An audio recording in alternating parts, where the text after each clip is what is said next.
MDH ಜನ ಮಸಾಲಾ. ಈಗ ಕಡಲೆ ಇರಲಿ, ಹಲಸಂದೆ ಬೀಜ, ಕಪ್ಪು ಕಡಲೆ ಅಥವಾ ಬಿಳಿ ಕಡಲೆ, ಎಲ್ಲವೂ ಸ್ವಾದಿಷ್ಟವಾಗುತ್ತೆ. ವಿಷ್ಣು ಸಮಾಧಿ ನೆಲಸಮ ಹೇಳಿತನ ಎಂದ ಕಿಚ್ಚ ಆರೋಪ ಸಾಬೀತುಪಡಿಸುವಂತೆ ರಾಹುಲ್ಗೆ ಆಯೋಗದ ಸೂಚನೆ. ಗೊಬ್ಬರ ಕೇಳಿದ ರೈತನ ಮೇಲೆ ಸಚಿವರ ಗರಂ. ಇಂದು ನಂದಿಗಿರಿ ಧಾಮ ಪ್ರವೇಶಕ್ಕೆ ನಿರ್ಬಂಧ. ಇದೆಲ್ಲವನ್ನ ನೋಡೋಣ ಸಮಗ್ರ ನ್ಯೂಸ್ ಟಾಪ್ನಲ್ಲಿ. ಬೆಂಗಳೂರಿನ ಅಭಿಮಾನ್ ಸ್ಟುಡಿಯೋದಲ್ಲಿನ ವಿಷ್ಣುವರ್ಧನ್ ಸಮಾಧಿ ನೆಲಸಮ ಮಾಡಿರುವುದಕ್ಕೆ ಚಿತ್ರರಂಗ ಕೆರಳಿದೆ. ಸಮಾಧಿ ತೆರವಿನ ಕುರಿತು ನಟ ಧ್ರುವ ಸರ್ಜಾ ಸಾಮಾಜಿಕ ಜಾಲತಾಣಗಳಲ್ಲಿ ಪೋಸ್ಟ್ ಹಾಕಿದ್ದಾರೆ. ಸಾಧಕರಿಗೆ ಈ ರೀತಿ ಮಾಡಿದ್ದು ಅಪಮಾನ ಎಂದಿದ್ದಾರೆ. ಮತ್ತೊಂದು ಕಡೆ ಕಿಚ್ಚ ಸುದೇವ್ ರಾತ್ರೋರಾತ್ರಿ ಈ ರೀತಿ ಮಾಡಿದ್ದು ಹೇಳಿತನ ಅಂತ ಕಿಡಿಕಾರಿದ್ದಾರೆ. ಎಲ್ಲರಿಗೂ ಒಂದು ನೋವಾಗಿದೆ ಅನ್ನೋದು ಒಂದು ಗೊತ್ತು. ರಾತ್ರಿ ಅದು ನಡೆದಾಗ ಹೇಳಿತನವೂ ಹೌದು, ಮಾಡಿದವ್ರದ್ದು ಬಿಡಿ. ಆ್ಯಂಡ್ ನೋವಾಗುತ್ತೆ, ಬಿಟ್ಟಾಕಿ, ಈಗೇನು ಪ್ರಾಬ್ಲಮ್ ಇಲ್ಲ. ಸಮಾಧಿ ನೆಲಸಮ ಮಾಡಿದ್ದು ದೊಡ್ಡ ಅನ್ಯಾಯ ಅಂತ ವಿಷ್ಣುವರ್ಧನ್ರ ಅಳಿಯ ಅನಿರೋಧ್ ಬೇಸರ ಹೊರಹಾಕಿದ್ದಾರೆ. ಹಿರಿಯ ನಟ ರಂಗಾಯಣ ರಘು ಕೂಡ ಬೇಸರ ಹೊರಹಾಕಿದ್ದಾರೆ.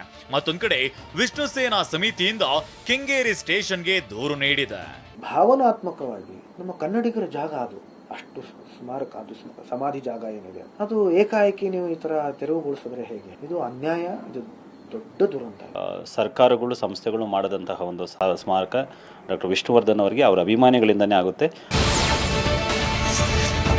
ಕನ್ನಡ ಚಿತ್ರರಂಗದ ನಟಿಯರು ಕೂಡ ವಿಷ್ಣು ಸಮಾಧಿ ಧ್ವಂಸ ಮಾಡಿದ್ದಕ್ಕೆ ಆಕ್ರೋಶ ಹೊರಹಾಕಿದ್ದಾರೆ. ಮನಸ್ಸಿಗಂತೂ ತುಂಬಾ ನೋವಾಗಿದೆ. ಅವರು ನಮ್ಮ ಕನ್ನಡ ಇಂಡಸ್ಟ್ರಿಗೆ ಎಂಥ ದೊಡ್ಡ ಕೊಡುಗೆ ನೀಡಿದ್ದಾರೆ. ದೊಡ್ಡ ಕಲಾವಿದರು, ಒಳ್ಳೆ ವ್ಯಕ್ತಿ. ಈ ತರ ಆಗಿದ್ದು ತುಂಬಾನೇ ದೊಡ್ಡ ತಪ್ಪು. ಪ್ರಕರಣ ಕೋರ್ಟ್ ಮೆಟ್ಲಿಗೆ ಹೋಯ್ತು ಅನ್ನೋದೇ ತುಂಬಾ ನಮಗೆ ಬೇಜಾರಿನ ಸಂಗತಿ.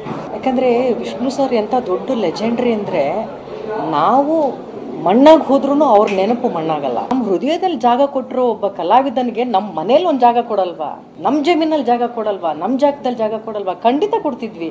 ಆದ್ರೆ ಇಷ್ಟು ಗೊಂದಲ ಆಗುತ್ತೆ ಅಂತ ಯಾರಿಗೆ ಗೊತ್ತಿತ್ತು? ಮತಗಳ್ಳತನ ಆರೋಪಗಳನ್ನ ಸಾಬೀತು ಮಾಡಿ ಅಥವಾ ಕ್ಷಮೆಯಾಚಿಸಿ ಅಂತ ರಾಹುಲ್ ಗಾಂಧಿಗೆ ಭಾರತೀಯ ಚುನಾವಣಾ ಆಯೋಗ ಸೂಚನೆ ಕೊಟ್ಟಿದೆ. ರಾಹುಲ್ ಈ ವಿಚಾರಕ್ಕೆ ಸಹಿ ಹಾಕಿಲ್ಲ ಅಂದ್ರೆ ತಮ್ಮ ವಿಶ್ಲೇಷಣೆ ನಂಬಲ್ಲ, ಅಸಂಬದ್ಧ ಆರೋಪ ಮಾಡಬಾರದು. ಈವರೆಗೂ ಲಿಖಿತ ದೂರು ನೀಡಿಲ್ಲ, ಖುದ್ದು ಸಹಿ ಮಾಡಿದ ಪತ್ರ ಕಳಿಸಿಲ್ಲ ಅಂತ ಇಸಿಐ ತಿಳಿಸಿದೆ.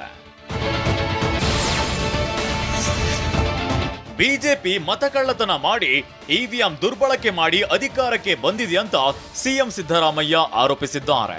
ಒಂದು ಕ್ಷೇತ್ರದಲ್ಲಿ ಸಂಪೂರ್ಣವಾಗಿ ಸಂಶೋಧನೆ ಮಾಡಿದ್ದೇವೆ. ಬಿಜೆಪಿ ಜನರ ಆಶೀರ್ವಾದ ಪಡೆದು ಸ್ವತಂತ್ರವಾಗಿ ಅಧಿಕಾರಕ್ಕೆ ಬಂದಿಲ್ಲ. ಸಂವಿಧಾನ ವಿರೋಧಿ ನೀತಿ ಅನುಸರಿಸಿ ಬಿಜೆಪಿ 2 ಬಾರಿ ಅಧಿಕಾರಕ್ಕೆ ಬಂದಿದೆ ಅಂತ ವಾಗ್ದಾಳಿ ನಡೆಸಿದ್ದಾರೆ. ಮೈಸೂರಿನಲ್ಲಿ ಕಾಂಗ್ರೆಸ್ ಭವನ ನಿರ್ಮಾಣಕ್ಕೆ ಸಿಎಂ ಭೂಮಿ ಪೂಜೆ ನೆರವೇರಿಸಿದ್ದಾರೆ. ಸಿಎಂಗೆ ಡಿಸಿಎಂ ಮತ್ತು ಕೆಪಿಸಿಸಿ ಅಧ್ಯಕ್ಷ ಡಿಕೆ, ಸಚಿವರಾದ ಡಾಕ್ಟರ್ ಮಹದೇವಪ್ಪ, ಕೆ ವೆಂಕಟೇಶ್ ಸಾಥ್ ಕೊಟ್ಟಿದ್ದಾರೆ. ಈ ವೇಳೆ ಡಿಸಿಎಂ ಡಿಕೆ ಶಿವಕುಮಾರ್ ನಿನಗೆ ಪೂಜೆ ಮಾಡಲು ಬರಲ್ವಾ ಅಂತ ಅರ್ಚಕರಿಗೆ ಪ್ರಶ್ನಿಸಿದ್ದಾರೆ. ಹಾಲು, ಹೂವು, ಅರಿಶಿನ ಕುಂಕುಮ ಪಡೆದು ಪೂಜೆ ಸಲ್ಲಿಸಿದ್ದಾರೆ.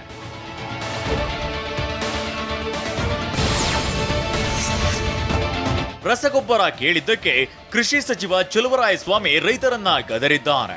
ಮಂಡ್ಯ ಜಿಲ್ಲೆಯ ನಾಗಮಂಗಲದಲ್ಲಿ ಘಟನೆ ನಡೆದಿದೆ.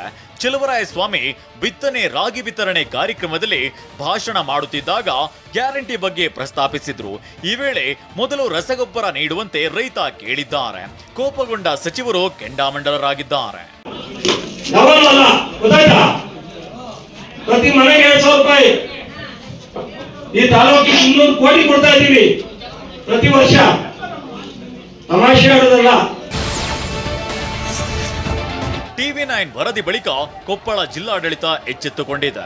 ಸೋಮವಾರದಿಂದಲೇ ಹುಟ್ಟಬಳ್ಳಿ ಸಹಕಾರಿ ಸಂಘದಲ್ಲಿ ಗೊಬ್ಬರ ವಿತರಣೆ ಮಾಡಲು ನಿರ್ಧರಿಸಿದೆ.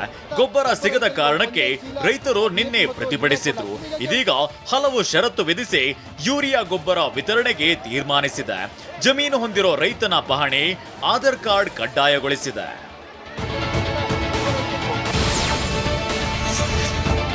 ಚಿಕ್ಕಬಳ್ಳಾಪುರ ತಾಲೂಕಿನ ನಂದಿ ಗಿರಿಧಾಮ ಪ್ರವೇಶಕ್ಕೆ ಇಂದು ಸಾರ್ವಜನಿಕರಿಗೆ ನಿರ್ಬಂಧ ವಿಧಿಸಲಾಗಿದೆ.